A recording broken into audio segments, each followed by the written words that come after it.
So we're live now. Ah. It's good. And hopefully everyone can hear me. I don't know if anyone's joined yet, but if you can let me know whether you can hear me or not, because it's the first time I'm not using my mic, because I've been rearranging the office and I've just realized that I don't know where I put the microphone. I've got the sound thingy, but I don't have the microphone on the end. Well, I can hear you. You can hear me. That's good. So hopefully that's a good sign that other people, and you can hear me because I've got a new mic. I decided to put on. So that's good. I can't see it, so it's also it's tiny. Like, it's tiny. Nice. Oh, that's really good. Cute. Wow. It's a little Samsung one. It's supposed to be able to attach it to like a camera when we take a camp. Like we've got this like live GoPro thing, and it's supposed to be really good for that. But I thought I'd use it on my laptop as well. Okay, so do you want to introduce your channel, you and your channel? Right, yeah, so if anyone doesn't know me, I'm Jack. My channel's Spread Book Joy, and I read really widely and eclectically, but I also like to read children's fiction. I read it for a professional duty because I'm a teacher and I like to recommend great books for children, but I also just enjoy reading it for its own sake. So yeah, so that's me. Yep, and for anyone who's stumbled across this live and doesn't know my channel, Page Turners with Katya, I'm an eclectic reader, but at the moment I mostly read translated fiction because that's also backing up what we're doing here with Reading the Globe. And this is the young adult strand of Reading the Globe. We're focusing on young adult and middle grade translated fiction, but we also have in the project contemporary and classics. And today we're discussing Kiki's delivery service. And I lost the cover. I've got my cover. I had a different cover to that one because I got the 2021, and I think people had complained because she looked teenager-ish and she's sort of younger. She looked like 16 and older, except of course the images inside not so much. So it got a new cover. Yeah, so this is the most recent one, I think, of the English translations, I should say. I was looking up the original illustrations from the Japanese book, and they're these really nice line drawings. And I just wonder why, because you know when you have like a classic, children's classic, especially here in the UK, they tend to stick with the original illustration style, even like, 50, 60, 70, 80 years later. So you will get the original illustrations. And I just wonder, because I would love to have seen this with its original illustrations. And I've just had a look at them, and they're these like lovely black and white line drawings, which are they're quite they're interesting. They're quite simple in style in some ways, but also quite intricate in others. So yeah, I would like to have seen the original illustrations with it. But I did think this was this is a lovely addition. If anyone's thinking of getting it, this is really nice, and it has got some nice sort of small illustrations sort of throughout. And who is the illustrator of that one? The illustrator of this one is a good question.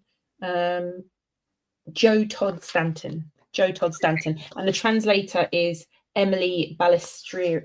Balestrieri. I'm assuming that's an Italian name. I've got the same translator, Emily Balestrieri, but the illustrations are by Yuta Onada, and it's actually really cute, but not very many illustrations. And every now and then it surprises you by putting in a little bit of color as well. I don't know if the color is going to come through, but this one got the clothing, and then it's very nice.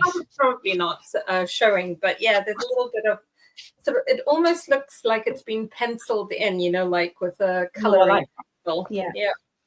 These illustrations they're quite Yeah, that's really sweet. Like those, I think, and they're scattered throughout, and then there are some full page ones like that. The actual, so this image is really the iconic image of Kiki, isn't it? So not necessarily in front of the moon, but with her radio and her cat. So the one that I've got is as she's traveling, trying to find her new place. So this is when she meets another witch, also going off to that's lovely. Yeah, so because that image is on the front is, I love, because this has got, I don't know what yours if yours has a foreword, but got a note from the author in the front of mine, from Eiko Kadono. And she talks about how she was inspired to write it by her daughter's drawing of a witch. I remember that. So surely it's there, but oh yeah, I think it's as an afterward, maybe. No, I think I read it somewhere else because I can't see it in here. But yeah, yes. This is really, it was a nice way to start the book, actually. It's a note from the author, and it says at the front here as well, which is really interesting to me, Eiko Kadono has published over 200 books. Yes. I'm amazed because I could only find this one, and at the time in 2020 I could only find this one, but I think since they've translated into English another one or another two, but in German not many. Quite a few. Because this is a long series, which I didn't know. I thought it was a standalone because this is the one that Studio Ghibli turned into an animation. So I saw the animation first. But yeah, same. I'm a huge fan of Studio Ghibli, and I say I'm a huge fan of Studio Ghibli. True fans will probably tell me it's Ghibli. I've always said I'm just going to go with that. But basically, Kiki's Delivery Service was, I think, their first film under the Studio Ghibli heading, because was that My Neighbor Totoro? I think it might have been, but it was one of the very early ones, because the book was published in 1985, and I think the film came out in 1989 because the book was a big smash hit. So from what I've been looking into the history of it's really, I think, really fascinating. So she is now one of the most prolific and famous Japanese children's authors, and like you said, there's only a few books published in English, in translation in English, and I say a few. One, Kiki's Delivery Service, and then I can't see any others. Then I think there is one other though, because I remember looking it up when we were talking about this. But she's so prolific and so popular. I'm just surprised, particularly because this is a big series, that there's not more of the books, because there's like 8 books or something. And of course, it was made into the big Studio Ghibli film, and I think it works brilliantly. The film is fantastic, but they also made a live action Japanese film of Kiki's Delivery Service in 2014. I don't know how well received it was, and I don't know much about it beyond that. It deals with books from stories from the other books, so I think it has part of the initial book, but then it has stories from volumes 2 and 3 of her books. So that's really interesting. Roz. Thanks, Roz. Roz is camping somewhere, I imagine. A lovely time in that field. Yes. Enjoying the weather. Hi, Roz. Roz and Matilda and so many people on the Discord loved this book. So before we went live, I was just saying to Jack that I was reading some really heavy books in July. So Kiki's Delivery Service, very much like the animation, is really uplifting.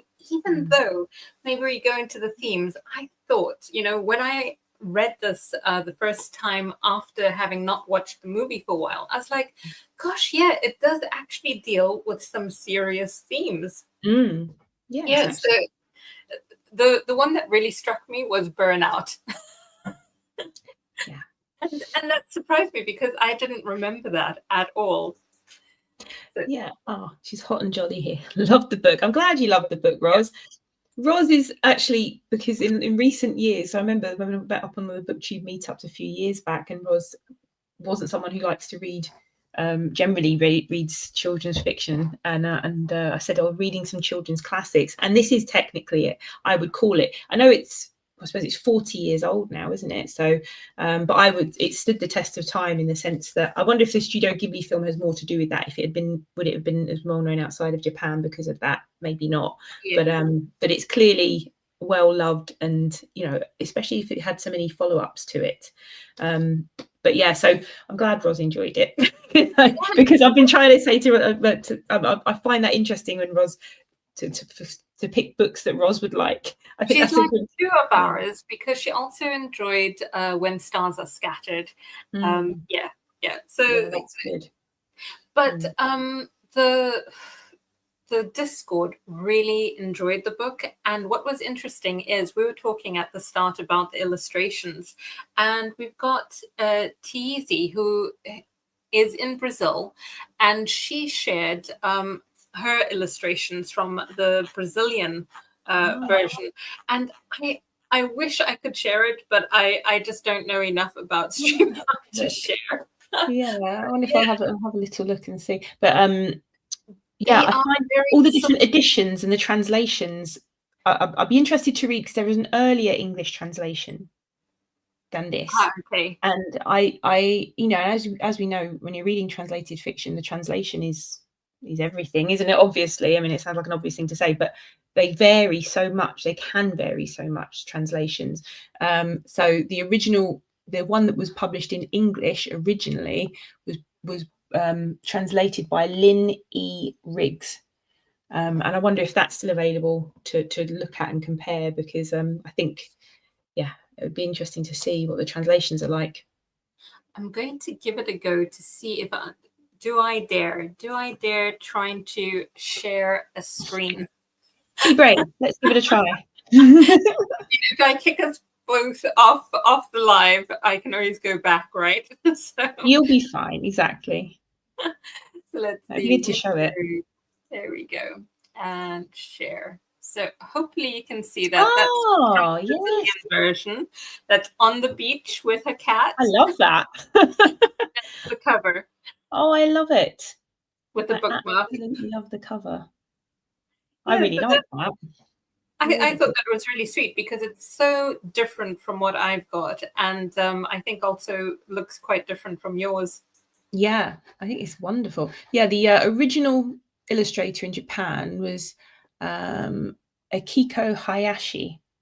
Hayashi. And the line drawings, you know what they remind me of? They kind of remind me of, I could probably share that here actually if I could get it open. There's a it reminds me of the sort of line drawings you'd get in old-fashioned books like The Borrowers, or that kind of thing. So that's what it reminds me of. They're black and white line drawings, pencil drawings. Roz popped a couple of pictures into the Discord as well. I can try and share what she showed. I think her edition might be the same as yours. Yeah. So I'll try and do that. There we go. Yes. Yeah, that's the edition I've got. Yeah. But yeah, I like the original ones by Akiko Hayashi. So yeah, it's interesting. I think all these, I think I love seeing all these different editions and internationally. And so in terms of like the translation in Brazilian, were there any sort of differences? Like, did you have a chat about anything that came up? Because it's not called Kiki's Delivery Service everywhere as well, because the original Japanese doesn't mention the name, apparently. I don't think we talked about the title being different. I think the title on the cover looked the same, didn't it? It was called. She mentioned it is Kiki's Delivery Service in Brazil, but I think they had more translated in Brazil. And she said the last one is A Job for Kiki. Right. Yeah. I think the original in Japanese translates to, where are we? Witch's Express Home Delivery. So it doesn't have her name in it in the title. So this is according to Wikipedia, so so may not be the most accurate. But yes, so in terms of the, like you were saying about the themes, because I remember in that when they had the, I'll end up comparing it to the film, but when they in the film, Kiki does get, when you say about burnout, but she also gets quite depressed. Yes. So those themes, like quite mature themes, really. Yeah, and I thought it was interesting in the way they handled that, because as you start, she comes from a really small community. And so you get a sense of what it's like to be the sort of witch that she is in a small community. And she's advised to go for a small community as well. and she doesn't. She decides, oh, this seaside town looks good. And I don't think she really realized how large that place was. And to sort of like try and become a community which to such a large population, and and also the other, talking about other themes that came up, because that was another one of them, wasn't it, when she's trying to overcome this prejudice they all have. They've never met a witch, but they know all these things about witches. You know, witches are going to do all these things to them. And I thought, you know, it's really interesting sort of allegory for being, you know, like new in to sort of basically to be new in a place, and to people have these preconceptions about groups of people, you know. So yeah, so that was interesting. Because it must be that witches generally, so a lot of them avoided places like that. So of course the people don't know about it. And also it's kind of like losing that whole knowing your neighbor, knowing, or I don't know, it had that feel of, you know, like everyone's sort of like in their bubble with urbanization almost. So it was interesting to come across that in a young adult novel that has a sort of fantasy world feel, but is so relatable. Absolutely. Yeah. I think that's interesting what you were saying there. Yeah, this whole idea of because she even says that where she's from, and it works really well. It's like a barter system, isn't it? It's exchange. So the witch will do things for them, but they'll pass on, you know, whatever crop they're growing or whatever they're making, and that's how it works. And then the first person, I don't know if it's not the first person she encounters, because the first person that pays her for a job is the baker, who gives her the place to work from as well, and who's very kind and really, really nice. But someone that immediately starts to barter with her and wants to get everything knocked down. So it becomes a bit more of like a, rather than exchange of things, it becomes like this kind of capitalist, like she's in the city being like having her fee, like someone's just trying to pay her the minimum amount they can pay her. I can't even remember the exact thing they were trying to get her down on, but yeah, it was interesting. Coming from this smaller rural community where people look out for each other, and then going to this bigger place where actually, she's trying to set up a business, and people are treating it like a business. Some people are anyway. It was interesting. The whole sort of like capitalism and everything, when you think about the sort of like deeper meaning. Of course you can just sort of like read it straight through without having to think too much about it, but the more that you think about it, the more you pick out certain things, like oh, this is very, you know, like very much like today, and it's these issues that we have currently. And even if it's from the 1980s, which it really surprised me when you pointed out, if it's like from 1985, that's already 40 years. That's crazy, isn't it? I know. Yeah, when you have a memory of it, of that time, and you you're saying that's when it was. But yes, it's definitely, and I also love the fact that she was inspired to write it from a picture from her daughter. Her daughter drew the picture of the witch on her broomstick flying with the radio. And I love this whole sort of the inspiration for it, because actually in lots of ways there is an arc of Kiki learning to stand on her own 2 feet and becoming part of another community, and, you know, growing. It is a coming of age story, right? So she's growing up. But it's also very, very episodic. Like I found it, you know, it was like almost like an episodic TV show, like week to week. Kiki has, you know, each chapter was a different kind of story within itself, which I really liked. I like that structure. I find that really fascinating. And I don't know, it doesn't really compare to any sort of modern children's novels, children's stories in that kind of structure, that episodic structure anymore. I think in terms of pacing and stuff, it kind of, you can tell it's an older children's book in a way. In some ways as well, it's a little bit slice of life for some of it as well. Like I know it's very magical, but it's like this, it was just this really nice type place to spend time. I just found it was really delightful when I was picking it up. I was just I'm just out doing a delivery. I'm contemplating whether I should or shouldn't go to the beach.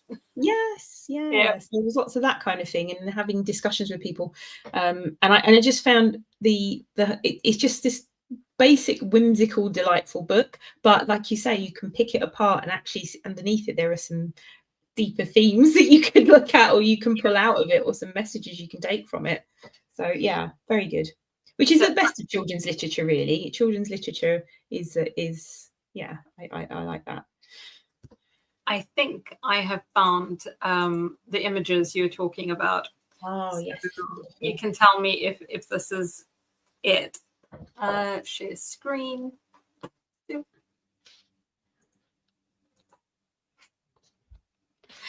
I don't know if that's yes, that's one of the images. Yeah. Yeah, I like those. I really like those. I'd like those as prints. I think they're really lovely. Yeah, they're nice and straightforward, aren't they? It's sort of like, I don't know, it's a very minimal but really effective as well.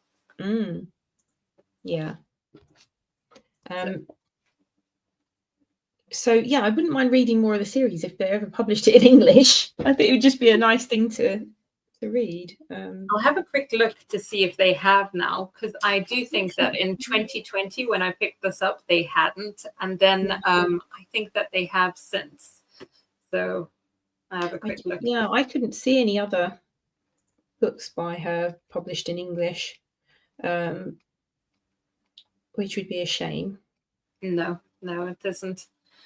But the interesting thing is, so my one, the cover I was talking about, seems to be the cover that the German version has stuck with, but mine was in English. So I'll try and find the cover that you can see it's written in English. So I do have that cover, but I'll show you the electronic one. Yeah, so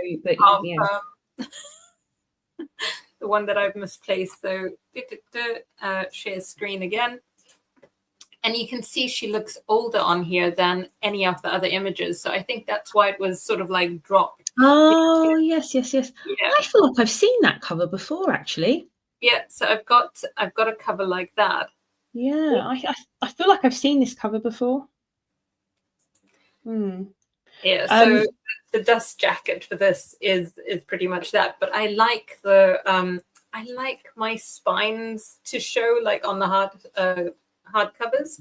So I tend to take dust jackets off, and which isn't great, because I mean, like, if I get anything on there, then I've damaged the actual cover and it's not done its job. But I just prefer the minimal look. Oh, well, and actually, I think in terms of all the covers we've just looked at, I think that one's probably my least favorite of the ones we've looked at. The talking about the sort of age of the book. So usually you'd have, because she's 12, isn't she? I think Kiki. Yeah, and on that cover she looked like 16. Yeah, so she's supposed to be 12, and you're like, children's books, children like to read about characters that are older than them. So not much older than them, but in terms of age, you kind of, if you're looking at aiming a book to sort of 9 to 12-year-olds, your character would be in the upper age range, like the top 12, which is what Kiki is.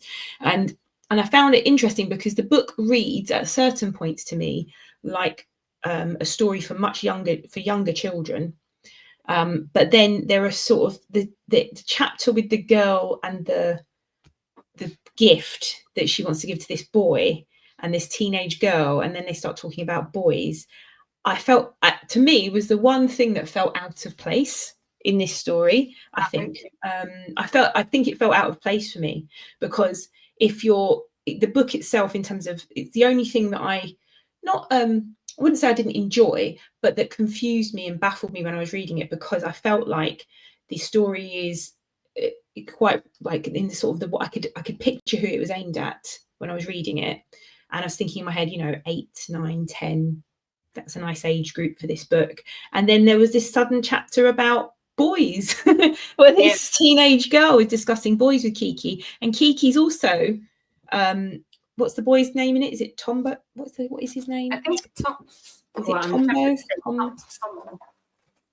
Yeah, so the boy in it, from the aviation club, I think it is his name, isn't it? The boy. I think, Tombo. So he's interested in Kiki as well, like the way that it's portrayed in the book. And they don't become boyfriend and girlfriend or anything like that, so it doesn't go that far with it. But it's this kind of exploration of, I suppose, like children of that age noticing boys or girls for the first time, as you know, in a sort of potentially romantic way, I suppose. So I felt that to me that kind of was a bit out of sync with the rest of the book.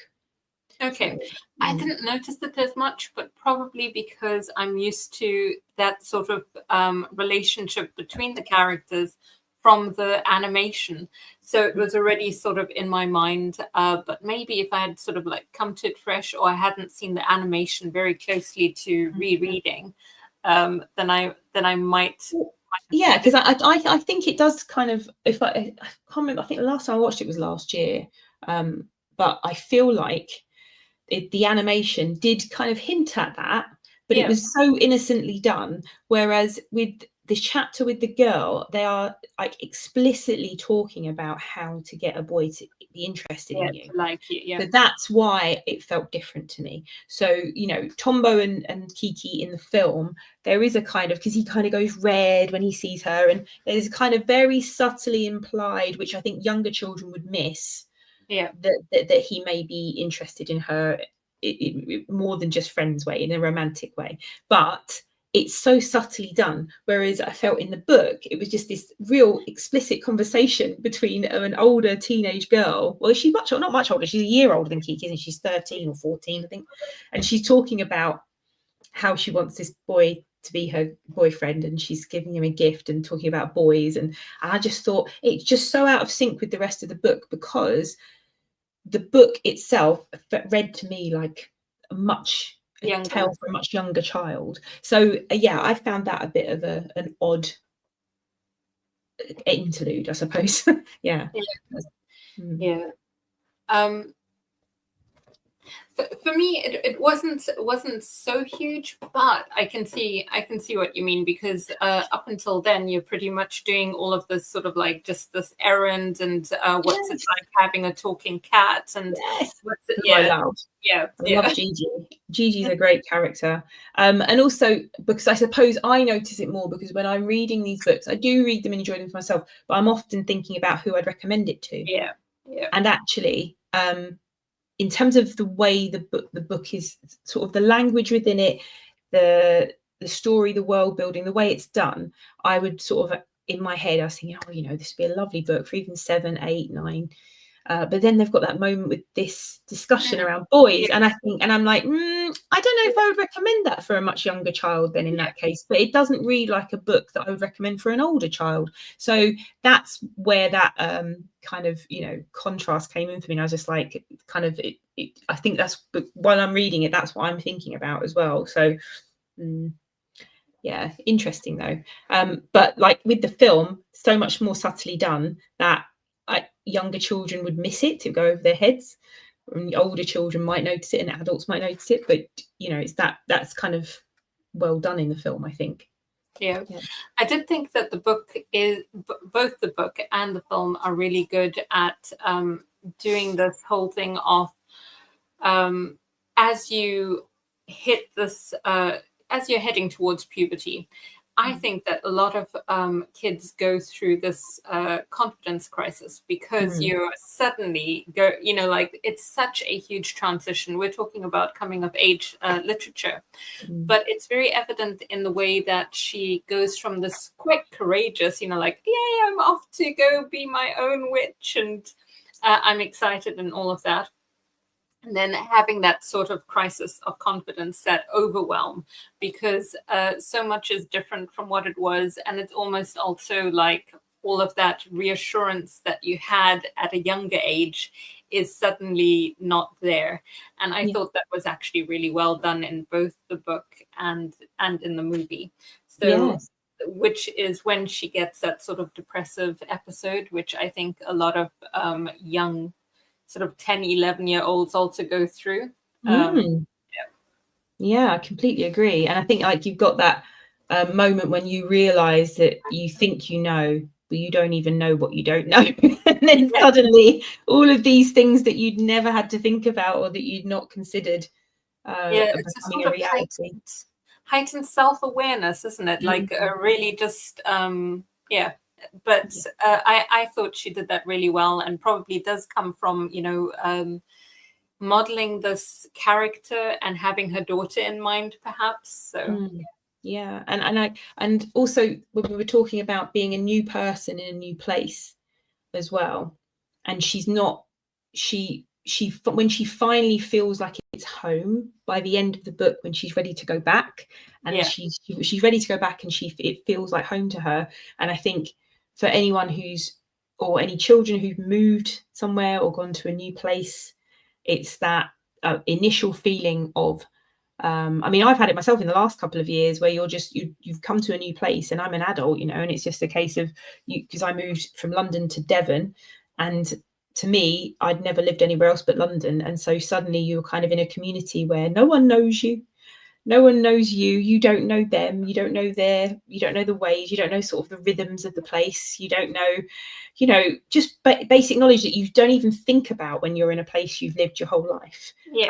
And so I thought that was really well done, because Kiki doesn't know about the beach, and she doesn't know about, you know, she doesn't, all these things that she's introduced to as part of living in this place, in this community, and yeah, she's starting to get to know the place as well, and she'd never had to consider these things before, or never understood these things, you know, that's the way that certain things aren't open, the way the New Year's Eve traditions are different, you know. So I thought that was really well done as well. So I was just having a quick look at my notes. Oh yeah, and I thought the key relationships were also really well done. You know, like the sort of people that she meets and the friendships she makes. So, or the friendships that she makes. The magic itself was very understated, wasn't it? Because it's not like this. You think, oh, she's a witch, but it's not lacking. Because of that being understated, you don't really notice that her magic isn't like, you know, this big, powerful thing. And I think she wrote it in a way that makes you realize that from the start, sort of like how we think of in fantasy, is it hedge witches, to be like more a natural and a community sort of witch, rather than this big, powerful force. Yeah, and actually, I really love that. I love the fact that this isn't a story, like it's not your sort of Harry Potter style magic where there's going to be all this impressive displays in this magical world. It's very much, we talk about this, like this idea of slice of life, all the things she's asked to do. Some of them are quite, you know, I mean, they're quite out of the ordinary, some of the things she's asked to do. However, the people that she meets and you know, some of the things are quite ordinary, like give this baby's dummy back because the mum's dropped the baby's dummy, you know, and so and like you said, what I find really makes it more believable are the limitations on the magic. So the magic has limitations, so we know that she can't solve every problem by waving a wand and making and doing a spell. And to me, that makes it far more exciting because of these limitations. So and from the very start, it's set up that way, like you say, with this background to why she has to go away and live, you know, on her own, why she also, you know, what the powers that she, you know, she hasn't developed the same interest in herbs that her mum has developed. You know, her mum makes potions and lotions for people, whereas Kiki hasn't. She's tried, but she doesn't like it. Kiki's very good at flying, and I like that. So the witches have maybe one or two powers rather than lots of powers, and they specialize, which is I thought was just really interesting. I wonder how that's continued in the wider world as the books expand, you know. But I think those limitations, placing limitations on magic, is a good thing, because then it doesn't become this, you know, sort of like solve any problem kind of thing, you know, which was good. And she was quite resourceful, and her broom breaks and everything, and you know, lots of things happen to her. But yeah, one different thing in the books from the film, though, I think at one point, because she can't fly because of her depression in the film, and like Gigi, she stops. Gigi doesn't speak to her anymore. She just hears him meowing. And that didn't happen in the book, so I think the film's really that as the main central Yeah, and I was wondering if maybe it's because it comes in a later book. I don't know. I won't know until it's translated. But I was like, was that creative license, or was it an inspiration from another, like installment? Who knows? It might well be. But yeah, and Gigi as a character, being able to grow up with the cat being raised alongside her and being her companion, I think is just, it's just like the dream, really. I love Gigi as a character. She definitely got that whole cat sass across in his character. Yes, yeah, very much so. I enjoyed all the characters, and I really like the relationships she builds with different people. Very good. Yeah. So as you mentioned how this definitely feels more episodic, and I'd agree with that. It feels more contemplative and slow as well, because obviously with the animation they had to create a little bit more, tension. Yeah. So I think in the actual animation there's certain elements like a little bit of tension through the music, like when she's going into a new area. I think it was coming across one of the new characters going through the garden. There's almost this tense music as she's doing a delivery, and you don't get that in the book, not even in the way that the description is. It's not trying to be dramatic at any stage. I definitely don't feel there's sort of tension or at any point this kind of sort of danger element or the stakes being raised too much, and a lot of the things that she's being asked to do, they're not life or death things, they're quite whimsical things, they're so there's no sort of big sort of big bad like antagonist. There's no big central plot. And it's, so this is why I think it was a very calming read. It's a really relaxing read. It's the sort of thing like you said, you read it alongside some much deeper, heavier things that you were reading, and it feels like a nice break from it. So I think it's very delightful. I'd love to read it with children. I think it's a wonderful book to read with a child. A nice bedtime book, because it being that episodic thing, it would be a nice a chapter at bedtime. It would be really lovely to read. So having a quick look, I'm not sure if because you mentioned, I think it might have been before we went live, about the number of books, because we did say how many she's written of Kiki. We think it's about 8. I can have a little look now. I think it's I've got the thing open. She's written close to 200, hasn't she? Close to 200 books. And with Kiki, there's 1, 2, 3. Yeah, she's got she's written 6, 7, 8, 9 books. Follow-up books. And the most recent one was published in January 2022. Oh, wow. Wow, okay. Yeah. Well, then, is she grown up or is she still young is the question. That's the thing. I don't know if she develops as a character in terms of age or anything like that. I wonder if it's quite nice. Information about maybe her whole readership could grow up along with her character. Well, the interesting thing is not many book series did that, or ever. That never really happened until Harry Potter.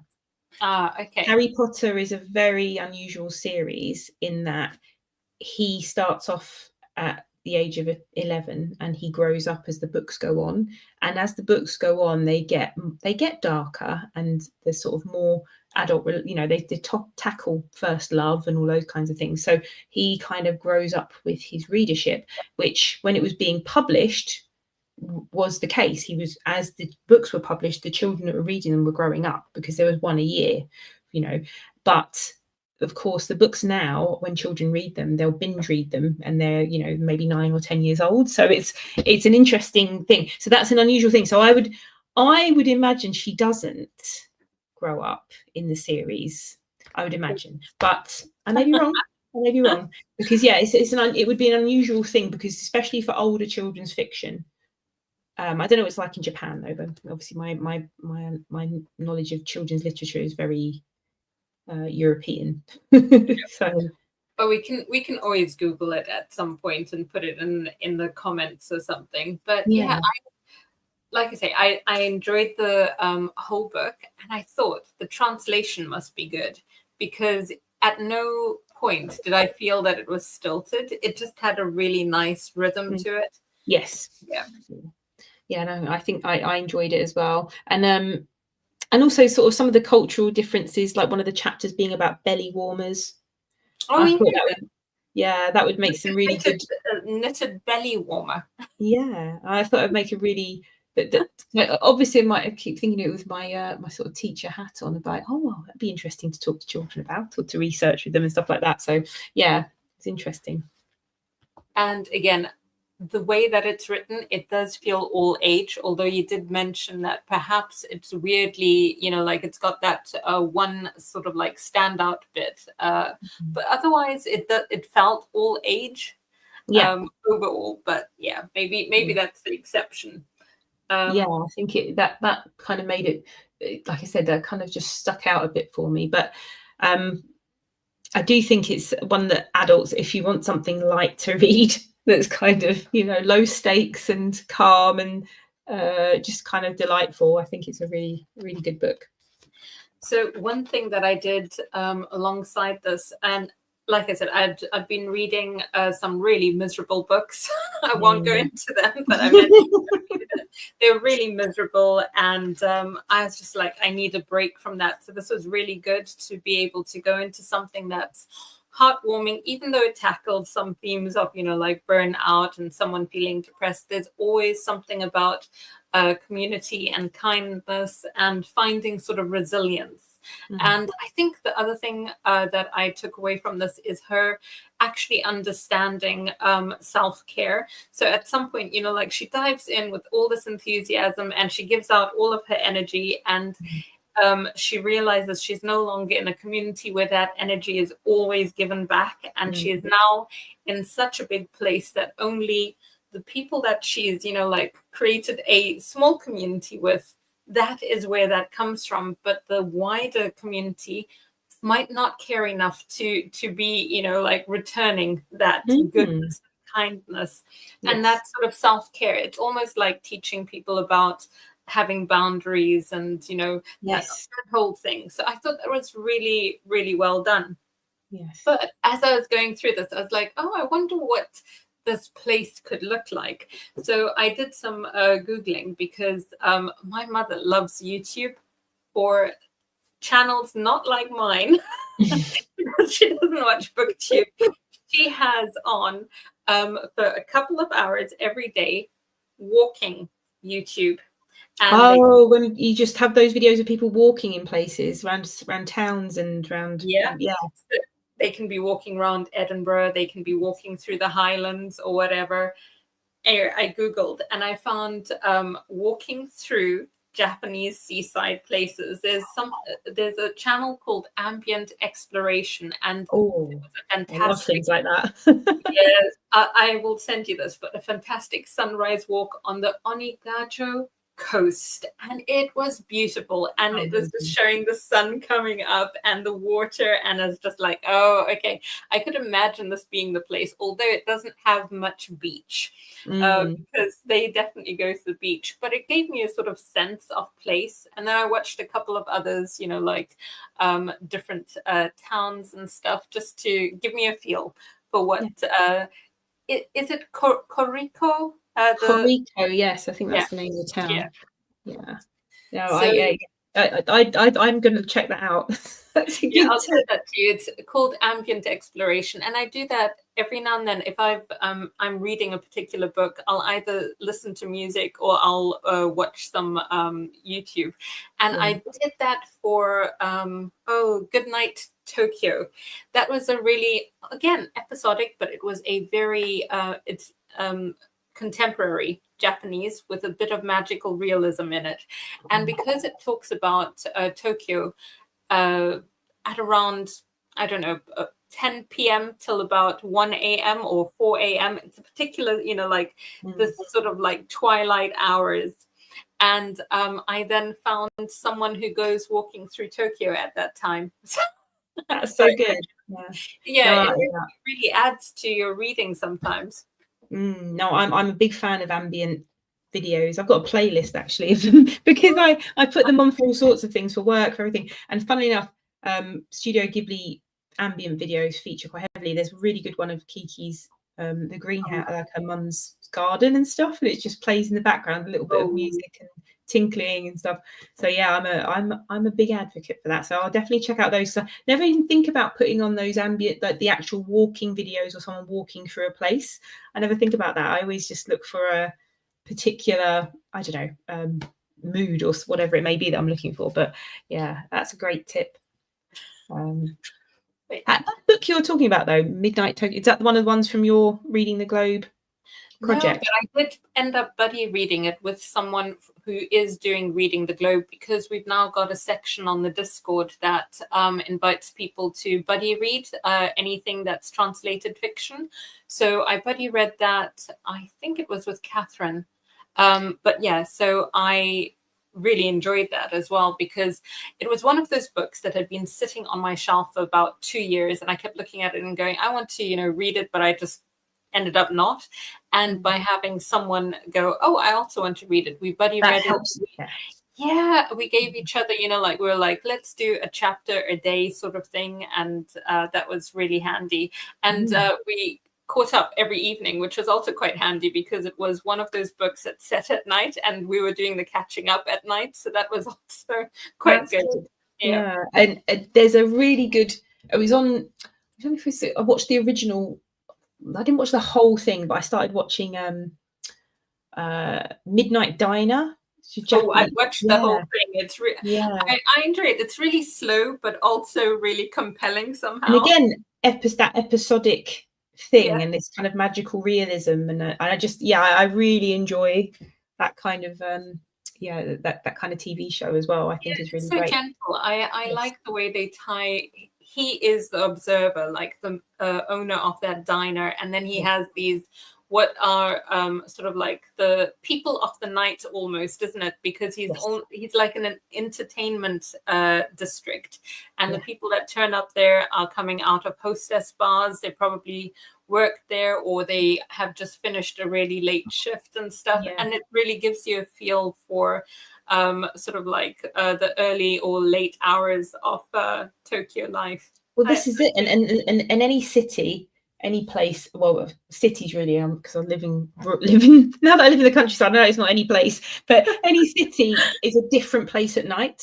Yes. It completely changes in terms of the what's the life that's going on, the people that are out and about, and it becomes almost like a completely different place. And I like that exploration of that in that show. I think it was really nice. It's really nice TV, actually.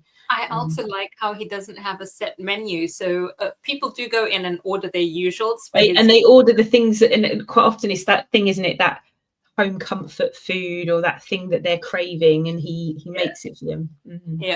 They'll be like, oh, can you do this? And he'll check, and he's like, yep, I can absolutely put that together. I really do like that. So in terms of the book was really just so uplifting for me. Yes. I was having a really hard time slogging through 6 really miserable books that I had sort of like dedicated myself to for the month of July. And then Kiki helped break that up. Well, June, July. We are now on Cornelia Funke, aren't we? We are, yes, which I'm very excited about because I'd only ever read Inkheart. And that was many years ago, and that's what she's most famous for in English translation. Yeah. So so I was excited to pick up a different series by Cornelia Funke. So Reckless is the first in a series, though. Don't let that put you off if you're thinking of reading it with us, because because it may be an amazing series. I don't know, but I know some people don't like to pick up a book if it's the start of a series, thinking they have to read the whole thing. But I think with any of these, particularly with children's books and young adult fiction, quite often these first books can almost stand alone because they tend to do the first. I mean, this one, for example. Yeah. Yes. Well, but exactly. You yes. don't necessarily feel that you're missing out by not reading 8 sequels. Yeah. And I think that's the case for most. When you're looking at middle grade and young adult fiction, they will often, like the first book will often be something that could stand alone. So but yes, so I'm trying to think of the description of it, but it's sort of set in our world, but we've got 2 brothers who have had a very I think they've had a quite stressful upbringing by the dad or something, and then the legacy is that there's this magical mirror, and the older brother travels through it. That's right, mirror world. So it's a mirror world sort of concept where once you travel through that mirror, there is a dangerous yet fantastical, so it could be, you could really enjoy it or you could have a rough time over there world.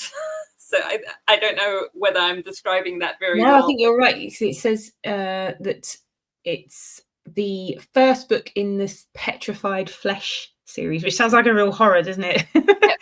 But it's a young adult novel, and it says that the protagonist is 12. So to start with, Reckless opens with 12-year-old Jacob Reckless using a mirror to enter a magical world of Mirror World. 12 years later, Jacob's brother Will follows Jacob into Mirror World. It sounds like it's basically he gets attacked by something, and a humanoid race that with stone skin, and then Will's skin begins to turn to stone, and so Jacob has to race to help him.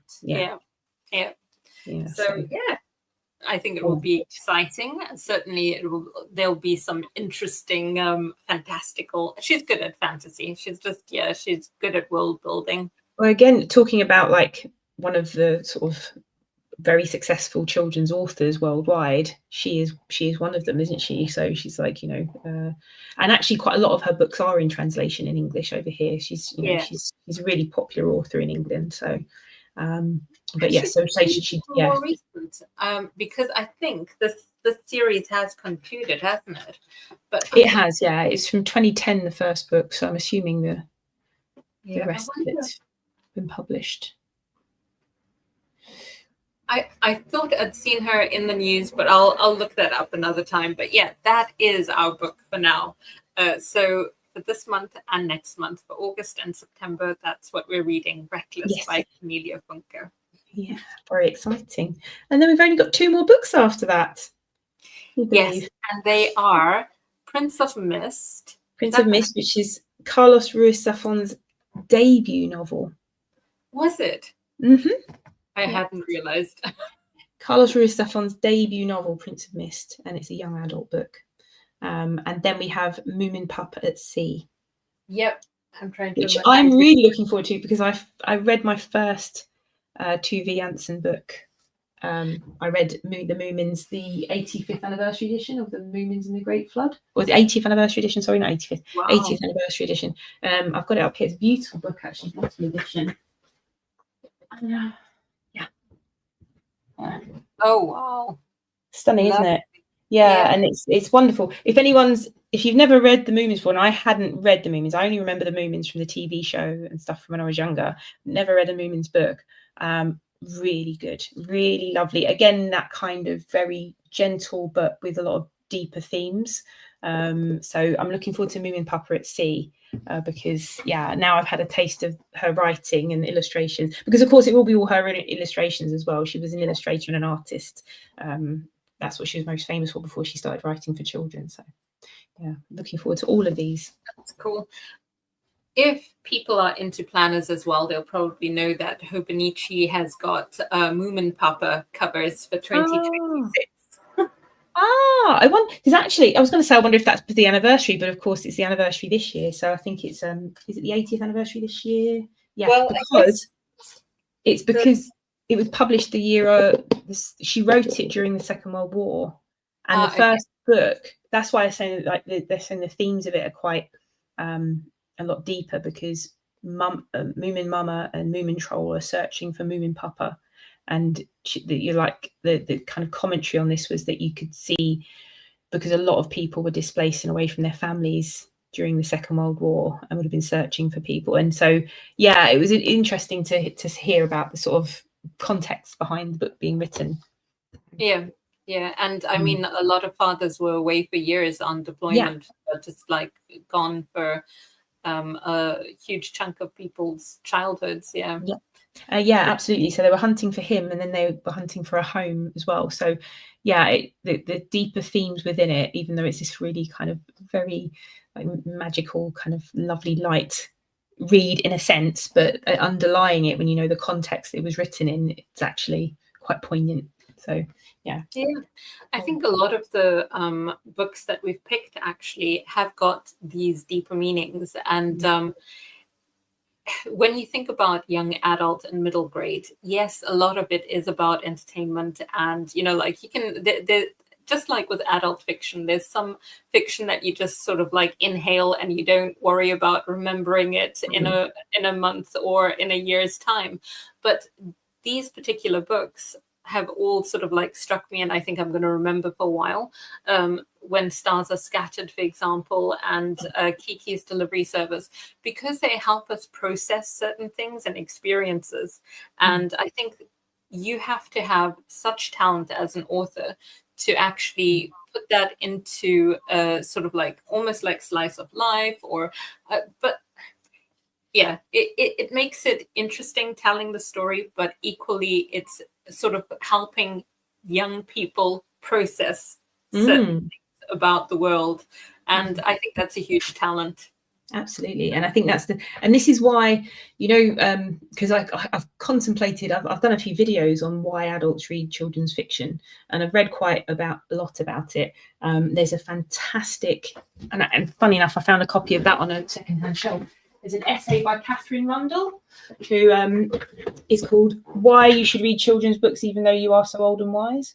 Have you heard of wow. it? I like the owl on there, old and wise. This is a really wonderful essay. It's only an essay. It's like a short book. She's put it into a short book, but it's all around the power of children's literature and why adults read it and why you should read it as an adult, because she says that because they give you the room to explore some quite deep and often dark things about the world and aspects of humanity, but with a safety net, because you know you're safe when you're reading a children's book.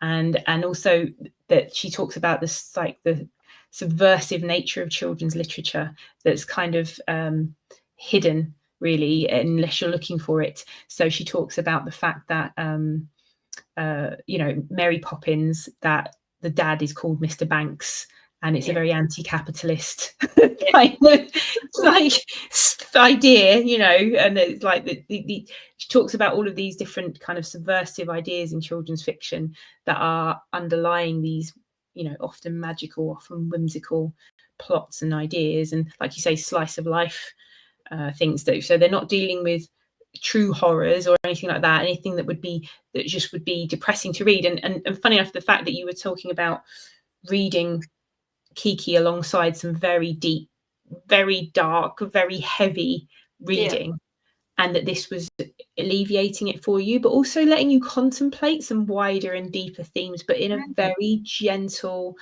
very, you know, contemplative but not frightening way.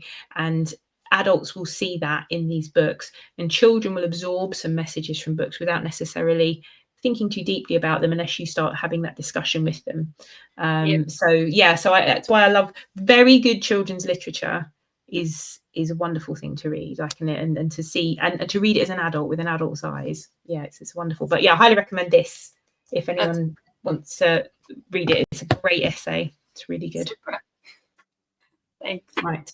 So we are, I think, close to time. Yeah, we've been chatting for about an hour, and goes so quickly. I know, because I mean, it is just such a lovely book, and I've enjoyed. I have to say, perhaps for me at the moment, The Outlier has been the first book that we started with, because that one felt more entertainment Yes. than deeper message. And it was almost like a dedication by the author for her love of Jane Austen literature. Yes. Which was kind of timely for this year, but didn't quite have the deep messages that we're getting. Didn't have the impact. Also, I don't think that would be a timeless, like, actually the things we've read so far, and lots of the best children's literature I can think of is ultimately kind of timeless, because it's got that quality about it, of like that had a classic feel to it, Kiki, you know. And so I imagine that and the Moomins have a classic appeal to them,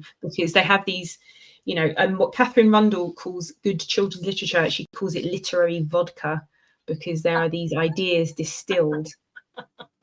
That's quite cool. Yeah, these distilled ideas that are very, you know, that are being presented in these quite seemingly simple stories. And definitely I agree with you on that first one. I think was in highly just like this entertaining thing. I don't think it's something that will stand the test of time. Yeah, The Forgotten Book is definitely the outlier at the moment. I mean, it was enjoyable, but I think that we've sort of like gone from strength to strength with the definitely. Right. Okay, so I will end this here. Thanks so much for joining us, and take care. Bye. Bye.